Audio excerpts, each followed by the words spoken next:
का leg length assessment करेंगे। Patient का लेग लेंथ असेसमेंट उसके लेग पैरों के जो डिस्टेंस है उससे होगा। इंस्ट्रक्शन ये रहेंगे, पेशेंट को अपना पॉकेट खाली करने को बोलना है। यदि कुछ भी सामान उसके पॉकेट में रहा तो उसके लेग के डिस्टेंस में चेंजेस आ जाएंगे। ठीक है। सो आप देख रहे हैं पेशेंट के दोनों पैर, कुछ दिखाई दे रहा है आपको?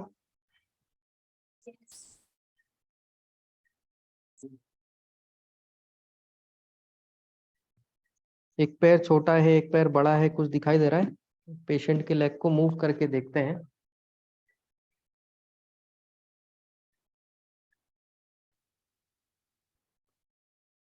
ऐसे आपको जनरली समझ में ये आ रहा है कि ये पैर छोटा है, ये पैर लंबा है। देखने में ऐसा लग रहा है कि ये पैर छोटा है और ये पैर पेशेंट का लंबा है, बट वाकई में क्या वो छोटा है या लंबा है, वो हम लोग अपना फिंगर से टेस्ट करेंगे। हो गया क्या उनका सर्वाइकल? Just minute.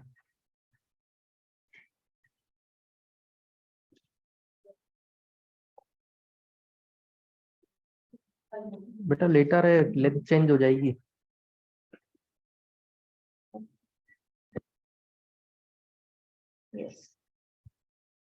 सो अपना मिडिल फिंगर लेंगे एंड पेशेंट के मीडियल मेलियोलस पे रखेंगे।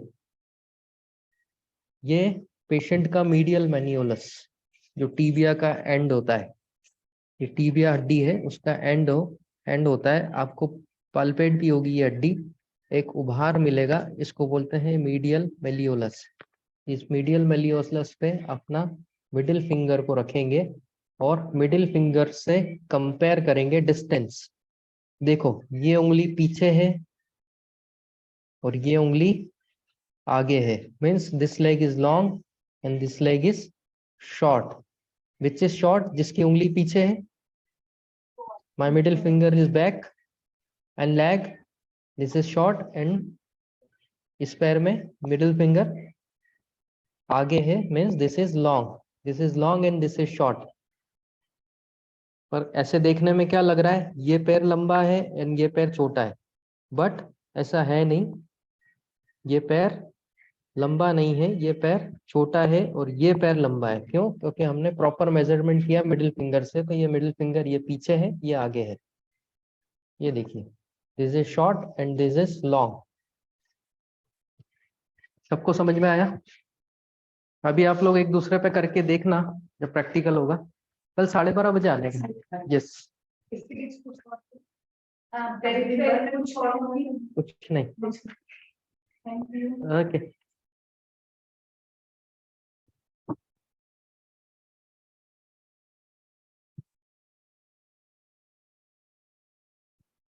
सो लेग लेंथ आपने देखा, this leg is short, this leg is long.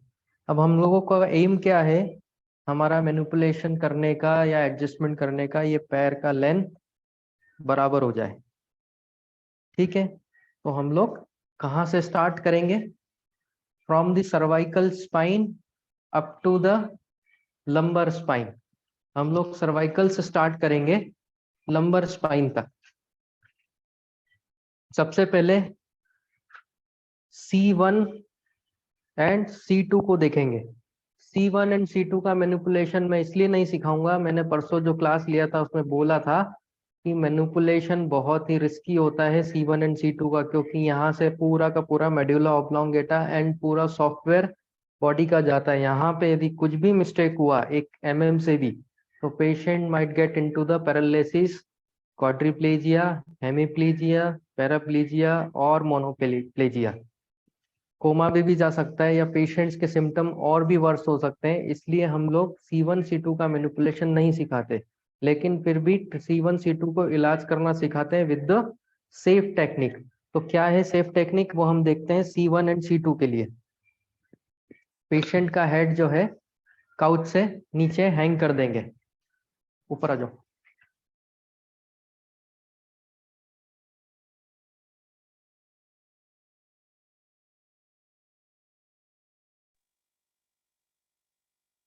Patient का हेड काउच से नीचे हैंग किया, C1 को पाल्पेट किया, दिस इज स्कल, यहाँ पे एक प्रोट्रूबरेंस मिलता है, this is called C0 occipital protuberance. यहाँ पे ऑक्सीपिटल प्रोट्रूबरेंस है, एक उभार है, इसको बोलते हैं C0। इसके ठीक नीचे यहाँ पे C1 होता है। तो उसको कैसे मैनिपुलेट करेंगे, कैसे मोबिलाइज करेंगे? सिर्फ अपना इंडेक्स फिंगर से। क्या करेंगे? Posterior to anterior, posterior to anterior and the direction will be towards the eyeball। Patient का जो आई बॉल रहेगा उसमें डायगोनल डायरेक्शन में पेशेंट को ग्लाइड करेंगे। 1 2 3 4 5 6 7, 7 times. Again 1 2 3 4 5 6 7, posterior to anterior direction towards the eyeball, direction is towards the eyeball, आंखों की तरफ। 1 2 3 4 5 6 7। इसी तरह से C2 में स्पाइनस प्रोसेस नहीं होता है लेकिन ट्रांसवर्स प्रोसेस होता है। तो C2 को क्या करेंगे? ट्रांसवर्स प्रोसेस की तरफ होल्ड करेंगे and direction will be the same towards the eyeball, posterior to anterior। 1 2 3 4 5 6 7, again towards the eyeball, diagonal, posterior to anterior, 1 2 3 4 5 6 7। This is C1 and C2 mobilization। Now we'll go towards the C3। नीचे कर सकते हो, सीधे late जाओ, supine. जी जी।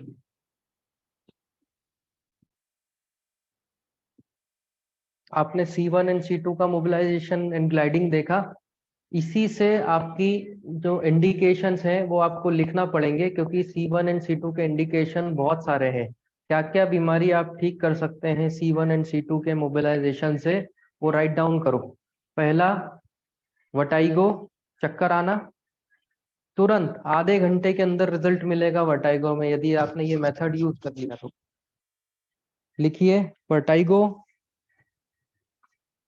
Migraine, किसी को severe headache हो रहा है, ये टेक्निक यूज करो, हेडेक में तुरंत रिलीफ पाओ। Migraine, cervicogenic headache, cervicogenic headache, hyper acidity,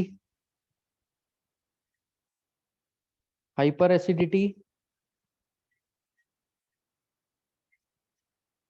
sinusitis, sinusitis.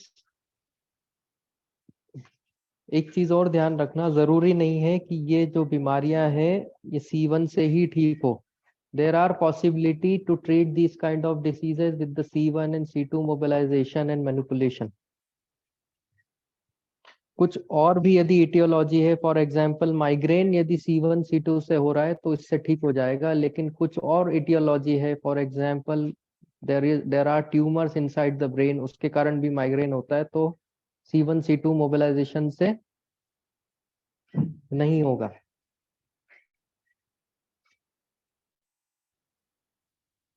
So every patient पे आपको ये ट्राई करना ही है कि C1 C2 मोबिलाइज करो, ताकि यदि वहां से उसका पेन या इस तरह के सिम्टम आ रहे हैं तो वो ठीक हो जाएंगे और उसका हो सकता है टैबलेट्स बंद हो जाए।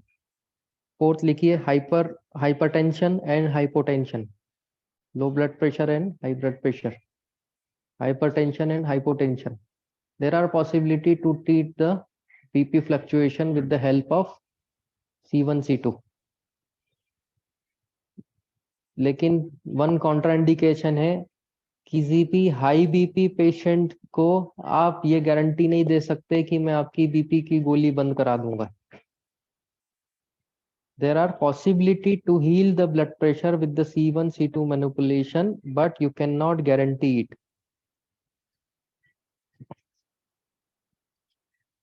Again, asthma, bronchitis, asthma bronchitis भी आप यहाँ से पेशेंट की हेल्प कर सकते हैं ब्रीदिंग कैपेसिटी बढ़ाने में, ब्रीदिंग कैपेसिटी बढ़ाने में, कफ रिलीज करने में C1 C2 का बड़ा योगदान होता है।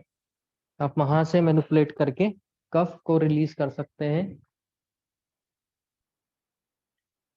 Radiating pain in the bilateral arm, दोनों हाथों में यदि रेडिएटिंग पेन आ रहा है तो C1 C2 से मैनेज हो सकता है। C1 C2 ग्लाइड से आप रेडिएटिंग पेन भी मैनेज कर सकते हैं। भूख कम लगना या ज्यादा लगना, मेटाबॉलिक डिसऑर्डर्स जो होते हैं जिसमें हंगर, थर्स्ट, हाइपरथायरॉयडिज्म, ये सब मैनेज किया जा सकता है। तो किसी को भूख कम लग रही है, खाना नहीं पच रहा है, या भूख ज्यादा लग रही है, खाना ज्यादा पच रहा है, बार बार खाने की इच्छा होती है, उसके कारण ओबेसिटी हो रही है, वो भी आप यहाँ से मैनेज कर सकते हैं।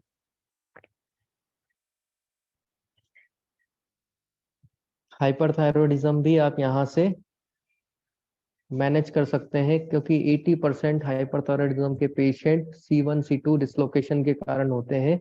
उनका दवाई आप बंद करवा सकते हैं with the help of C1 C2 manipulation and proper blood test. आप उनका हर महीने ब्लड टेस्ट कराओ, थायराइड चेक कराओ, मॉनिटरिंग करो। यदि उनका बराबर आ रहा है तो डोजेस कम करते जाने का है, वो आपका एमडी करेगा, आप नहीं कर सकते। तो उसके एमडी को बोलिए कि हमारा C1 C2 का ट्रीटमेंट जो चल रहा है, तो आप इनका थायराइड मॉनिटरिंग करके आप हमें दीजिए। यदि उसका थायराइड लो आने लग जाए दवाई खा के, तो उसका दवाई कम करने का है और वो दवाई एक दिन बंद हो जाएगा। बट 20% केसेस जो प्योर थायराइड के केसेस हैं वो C1 C2 से ठीक नहीं होंगे। तो इतने सारे डिसीजेस जो है हम C1 C2 से कर सकते हैं। यस, इंसोम्निया ऑल्सो, नींद की कमी, उसमें तो ये बहुत जबरदस्त टेक्निक है। जो भी पेशेंट आपको बोले नींद नहीं आ रही है मुझे, उसमें C1 C2 मैनिपुलेशन कर दो, मोबिलाइजेशन कर दो, पेशेंट इतनी गहरी नींद सोएगा जैसे आपको बोलेगा दूसरे दिन सर ऐसा लग रहा है कि 3-4 दवाई की गोली खा 3-4 नींद की गोली खा ली हो, स्लीपिंग पिल खा ली हो। मेमोरी लॉस यहाँ से ट्रीट हो सकता है। बच्चों में जिसको पढ़ने में मन नहीं लगता, कंसंट्रेशन फोकस की कमी है, मेमोरी वीक है, उसको भी आप यहाँ से ट्रीट कर सकते हो। इतनी सारी बीमारियां यहाँ से मैनेज हो सकती है, इसलिए this vertebra is very important. लेकिन यहाँ का मैनिपुलेशन हम इसलिए नहीं सिखा रहे हैं बिकॉज जब आप इतनी सारी बीमारियां यहाँ से ट्रीट कर सकते हैं तो इतनी सारी बीमारियां यहाँ से पैदा भी कर सकते हैं। इसलिए रॉन्ग मैनिपुलेशन कर दिया तो पेशेंट को बीपी हो सकता है, पैदा हो सकता है, बीपी डायबिटीज पैदा हो सकती है, पेशेंट को हाइपर एसिडिटी पैदा हो सकती है, या क्वाड्रिप्लेजिया पैरालिसिस टाइप की क्रिटिकल इशू हो सकते हैं। इसलिए ये मैनिपुलेशन रिस्की होते हैं। तो कृपया वीडियो यूट्यूब पे भी देख के C1 C2 का मैनिपुलेशन कभी ट्राई मत करना, क्योंकि किसी की जिंदगी खराब हो सकती है।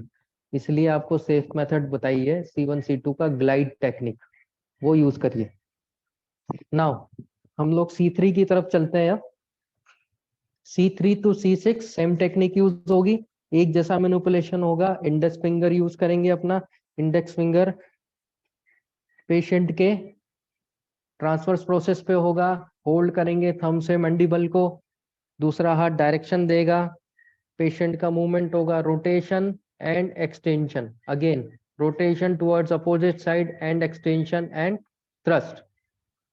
अगेन C4 को देखेंगे, रोटेशन, थोड़ा सा लिफ्ट करेंगे हेड को, rotation, extension and thrust. C6 पे जाएंगे, C5 पे जाएंगे, सॉरी C5 पे अगेन थोड़ा सा लिफ्ट किया, opposite side rotation, extension and thrust. दूसरे साइड पे कर सकते हैं सेम चीज, C3, C4, C5। C3 की ट्रांसफर प्रोसेस पे होल्ड किया, थोड़ा सा लिफ्ट किया ग्राउंड से, रोटेशन किया, पेशेंट लूज छोड़ो, रोटेशन किया, एक्सटेंशन किया and thrust. Again rotation C5 पे, एक्सटेंशन एंड थ्रस्ट।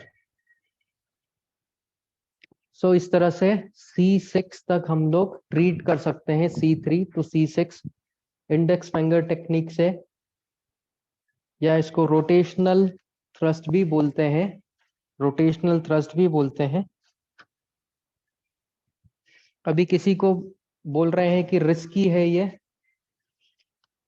या कॉन्फिडेंस नहीं आ रहा है, तो चिंता वाली बात नहीं है, आप एडजस्टर मेथड से भी सेम रिजल्ट दे सकते हैं। उल्टा लेट जाओ,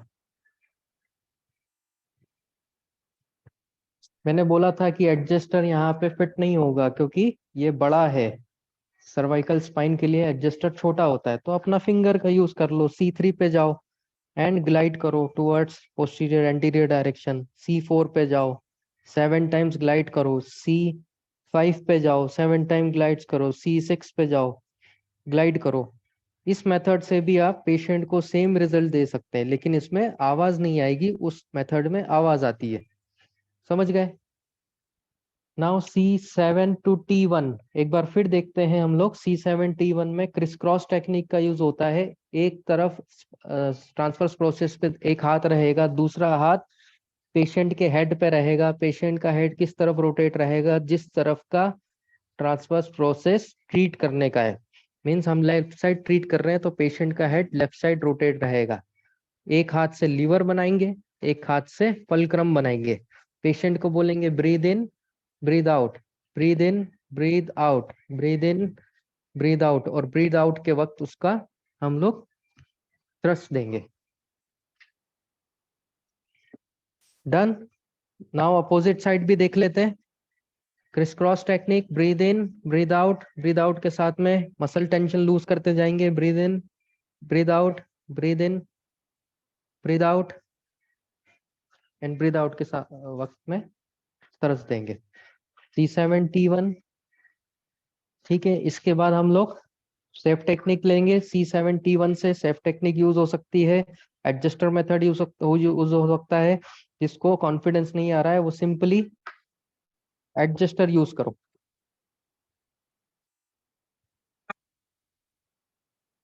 ट्रांसफर्स प्रोसेस पे हेड रखने का एडजस्टर का 4 to 5 times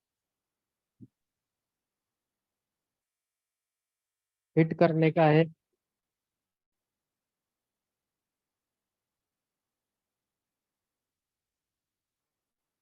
up to the sacrum.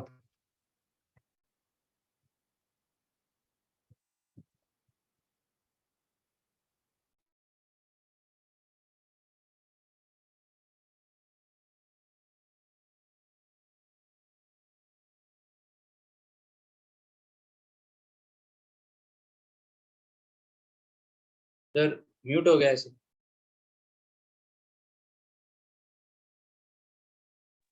Mute किया है 2 मिनट के लिए।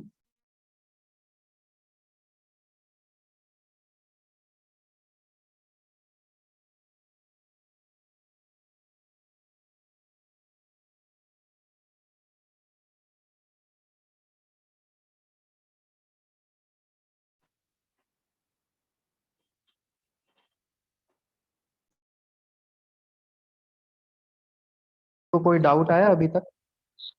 किसी को कोई डाउट अभी तक? नहीं? डाउट है? नहीं। ठीक है, अब हम लोग मैनिपुलेशंस देखेंगे इस पेशेंट में, डॉर्सल स्पाइन के और लंबर स्पाइन में। लेकिन किसी ने मेरे को अभी तक ये नहीं बोला कि सर आपने एसटीटी क्यों नहीं किया। बिना एसटीटी के कैसे ट्रीटमेंट होगा, बिना एसटीटी के कैसे मैनिपुलेशन होगा? नहीं, वो दूसरे पेशेंट का किया। वो दूसरा पेशेंट था मैडम, ये दूसरा पेशेंट है।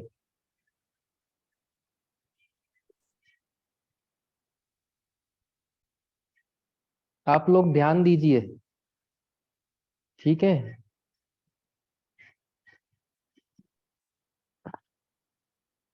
तो हम लोग क्या करेंगे, अभी सर्वाइकल स्पाइन ट्रीट किया, इसमें वैसे भी एसटीटी का इतना जरूरत नहीं था। लेकिन जब lumbar spine and dorsal spine treat करेंगे तो सबसे पहले क्या करने वाले हैं हम लोग? एसटीटी करने वाले हैं। क्यों एसटीटी करेंगे? क्योंकि यहाँ का मसल जब तक लूज नहीं होगा तब तक मैनिपुलेशंस के रिजल्ट ठीक से नहीं आएंगे। ठीक है, so will go to the STT. Ravindra oil देना उधर से।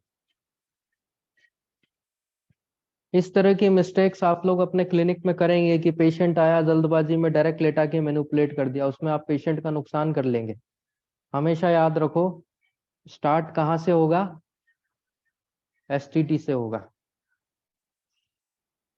ठीक है, ये थर्ड रिवीजन है आपका एसटीटी का, देख लो अच्छे से। ऑयल को पहले अप्लाई करना है।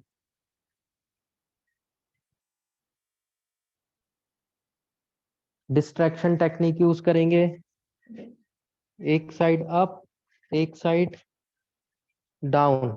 डिस्ट्रैक्शन टेक्निक यूज करेंगे, एक साइड अप, एक साइड डाउन, बहुत स्लाइट प्रेशर से, ताकि हड्डियों को नुकसान ना हो। एक साइड अप, एक side down, distraction technique. Second technique कौन सी थी? Criss cross. डायगोनली एक साइड अप, एक साइड डाउन। जरूरी नहीं है आप हाथों से एसटीटी करो। आपके पास यदि वाइब्रेटरी गन हो तो आप उससे वाइब्रेशन भी कर सकते हैं, उससे भी सेम रिजल्ट मिलेगा। क्योंकि जब आप कैंप वगैरह लेंगे जिसमें सैकड़ों पेशेंट रहते हैं, तो उसमें एक एक पेशेंट में आप ये थोड़ी करने बैठेंगे एसटीटी। उसमें तो आपको वाइब्रेटरी गन लेना पड़ेगी और पूरा डॉर्सल स्पाइन, लंबर स्पाइन पे वाइब्रेटर घुमा दो 3-4 बार, तो मसल्स लूज हो जाएगी। बट प्रॉपर मेथड जो है एसटीटी का, वो हाथों से होता है, मैनुअल होता है। Criss cross technique. इसके बाद टिश्यू रोल। टिश्यू रोल में हम लोग टिश्यू को पकड़ेंगे। देखो ये पेशेंट में सबक्यूटेनियस फैट बहुत कम है, बिकॉज ये पेशेंट जिम जाता है, इसका मसल मास अच्छा है, और सबक्यूटेनियस टिश्यू फैट बहुत कम है, इसलिए बहुत अच्छा टिश्यू रोल होगा इसमें। ये देखो,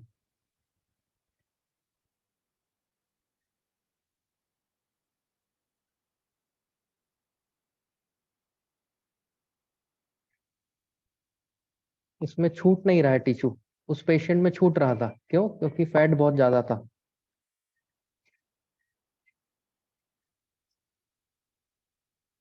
ये टिश्यू रोल कर दिया हमने।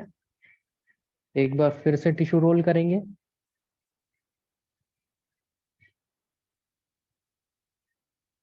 बहुत इजी मेथड है, कुछ नहीं करने का है, टिश्यू को लिफ्ट किया और रोल किया, इस तरह से रोल किया। महिलाओं को बहुत अच्छे से आता है ये काम, जब आटे का वो रोल बनाते हैं वो लोग।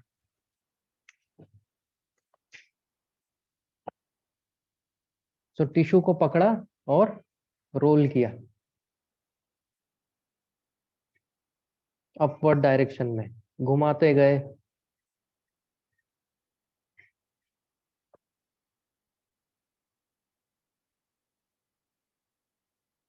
ठीक है, थर्ड टेक्निक है स्पाइनल रिलीज। इरेक्टर स्पाइन को रिलीज करेंगे और बटक्स पे स्प्रेड कर देंगे। इरेक्टर स्पाइनी को रिलीज किया और बटक्स पे स्प्रेड कर दिया।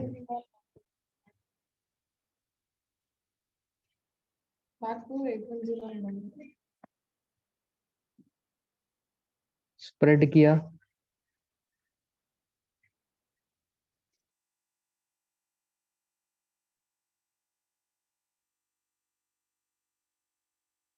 ठीक है, नाउ लास्ट टेक्निक इप्लोराज। सारा कचरा कहाँ पे डालने का है? एक्जिला के डस्टबिन में। ये अपवर्ड टेक्निक है, एक्जिला के डस्टबिन में सारा कचरा डाल देने का।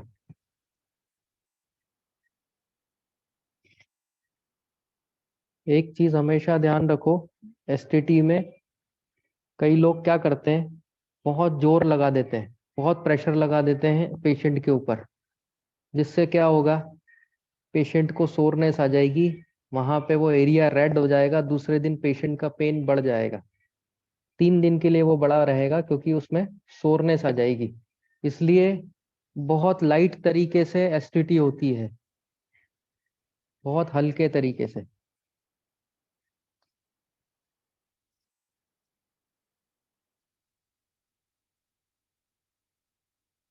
ठीक है। इसके बाद हम लोग क्या करेंगे, डॉर्सल मैनिपुलेशन के ऊपर जाएंगे एंड लंबर मैनिपुलेशन के ऊपर जाएंगे। सारा मसल रिलीज कर दिया है, ठीक है। तो एक पोस्चर में बता रहा हूँ आपको, अपने हाथों को आपको इस तरह से रखना है। देखिए अंगूठे इंटरलॉक होंगे और इस तरह से फिस्ट ओपन रहेगा। पेशेंट के ऊपर ये पोस्चर ऐसा कैसा रख देने का है, हैंड का ये गेस्चर ऐसा कैसा रख देने का है, क्योंकि ये जो है ये ट्रांसवर्स प्रोसेस पे आने वाला है। जो हाइपोथिनर एमिनेंस है मेरे हाथ का, वो कहाँ पे आएगा, डॉर्सल स्पाइन के ट्रांसवर्स प्रोसेस पे। मार्कर देना, ब्लू वाला है, ये ब्लू, और एक टॉवल देना। एक टॉवल भी दिया। ये डॉर्सल स्पाइन है। कोई भी टॉवल दे दो, पोंछना ही है बस।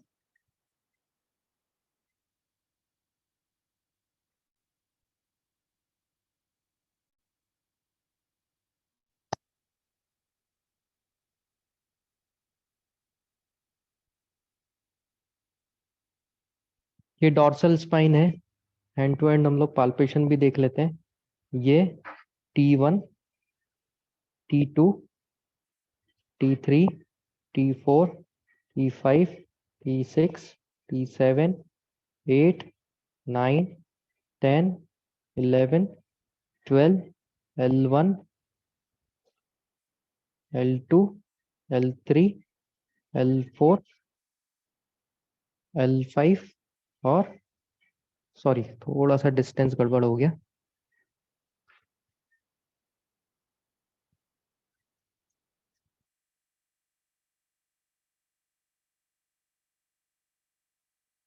T1, T2, 3, 4, 5, 6, 7, 8, 9, 10, 11 and 12। Now L1 थोड़ा सा डिस्टेंस रहेगा, बड़ा वर्टिब्रा होता है। L2, L3, L4, L5 and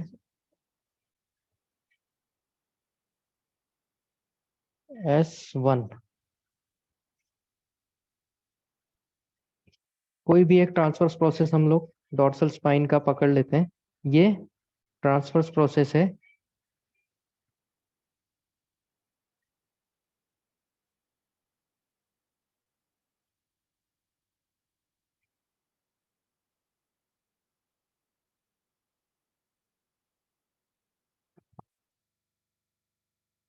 इस तरह से गेस्चर लेंगे। मेरा हाथ का हाइपोटेनर एमिनेंस कहाँ पे है, ट्रांसवर्स प्रोसेस के ऊपर है। पेशेंट को बोलेंगे breathe in and breathe out. Breathe in, breathe out के वक्त डाउनवर्ड प्रेशर बढ़ाते जाएंगे। Again breathe in, breathe out के वक्त डाउनवर्ड प्रेशर बढ़ाते जाएंगे। फिर से breathe in and breathe out. एक बार फिर लास्ट ब्रीद इन और लास्ट ब्रीद आउट के वक्त पूरा का पूरा एम्प्रिएशन टेंशन रिलीज करेंगे, डाउनवर्ड प्रेशर इंक्रीज करेंगे एंड थ्रस्ट। अगेन थोड़ा सा डाउन जाएंगे, तीन तीन वर्टिब्रा को एक साथ थ्रस्ट करेंगे। अभी हमने किया 4, 5, 6, अब हम करेंगे 7, 8, 9। तो ये हाथ जो रहेगा 7, 8, 9 की ट्रांसफर्स प्रोसेस पे रहेगा। Breathe in, breathe out, breathe in, breathe out. Breathe out के साथ में प्रेशर बढ़ाएंगे, breathe in and breathe out. Breathe out के साथ में बॉडी वेट के साथ में पूरा थ्रस्ट देंगे, रिलैक्स। अब 10, 11, 12 को लेंगे। ब्रीद इन, ब्रीद आउट, फिर से ब्रीद इन, प्रेशर इंक्रीज करेंगे ब्रीद आउट के साथ में, breathe out. Downward pressure and upward thrust. Direction कैसी रहेगी थ्रस्ट की, प्रेशर रहेगा downward and upward, downward and upward. So downward and upward, again downward and breathe in, breathe out, out, breathe in, without downward and upward.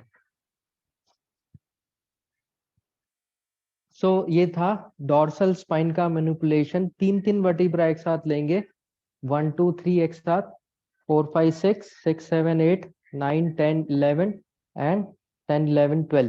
तीन तीन vertebra एक साथ हमने rule of three के अकॉर्डिंग मैनिपुलेट किया। इसके बाद लंबर स्पाइन पे जाएंगे। इसको हम लोग एडजस्टर से भी किया, हमने एडजस्टर से भी कर सकते हैं। एक बार फिर देख लो, एडजस्टर का ये जो हेड रहेगा ये कहाँ पे रहेगा, ट्रांसफर्स प्रोसेस पे। इसमें हम लोग एक एक वर्टिब्रा मैनिपुलेट करेंगे। फॉर एग्जांपल मुझे मैनिपुलेट करना है स्पेसिफिक वर्टिब्रा T6, तो T6 के स्पाइनल ट्रांसफर्स प्रोसेस पे मैं ये रखूंगा, ये transverse process of T6 and thrust किया। फिर T7 का करना है हम लोगों को, तो ट्रांसफर्स प्रोसेस ऑफ T7 पे रखा हेड को एंड उसको मैनिपुलेट कर लिया। या तीन तीन वर्टिब्रा जब आपको एक साथ करना है रूल ऑफ थ्री से, तो आप अपने हैंड का यूज कर सकते हैं। इसमें बढ़िया सा क्लिक का आवाज आएगा, लेकिन इसमें क्लिक का आवाज नहीं आएगा, लेकिन रिजल्ट दोनों का सेम है। नाउ हम लोग लंबर स्पाइन पे जाएंगे। लंबर स्पाइन में एक पेशेंट पे हमने देखा था L4 L5 सेगमेंट को रोटेशन डिरोटेट किया हमने, उसको स्लिप डिस्क था, प्रोट्रूशन एंड एक्सट्रूशन का केस था। अभी हम लोग इस पेशेंट में देखेंगे मार्कर, ये L4 वर्टिब्रा है। कहाँ पे होता है L4 का रिले स्टेशन,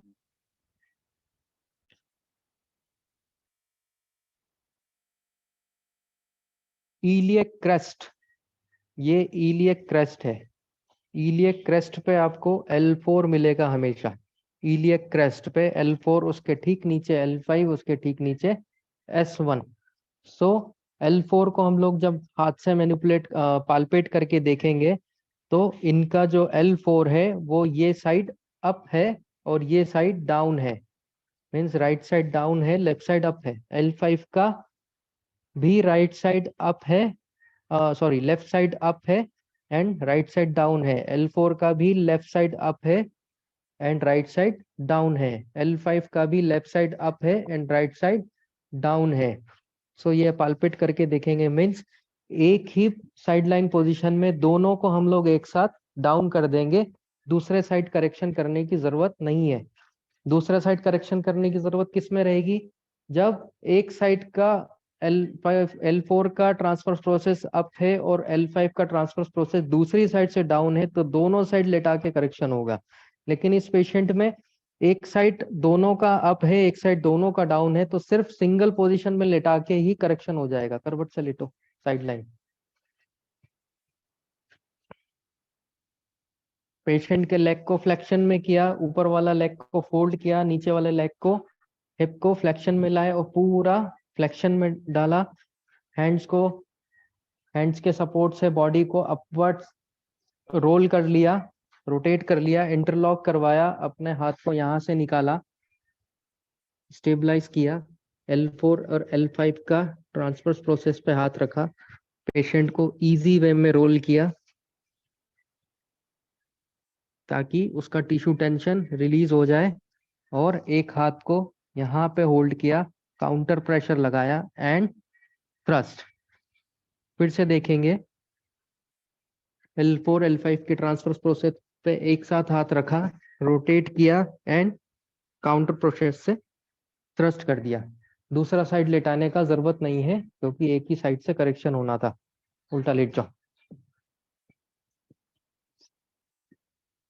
ये सेम चीज को हम लोग रिपीट कर सकते हैं एडजस्टर मेथड से।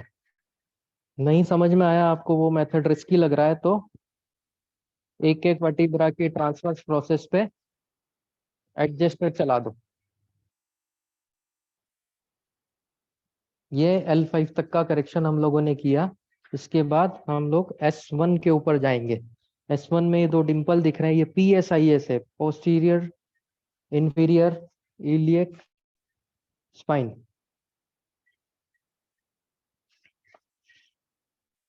ये एंटीरियर सुपीरियर इलियक स्पाइन था ASIS, ये PSIS, दो डिंपल जो दिख रहे हैं, ठीक है।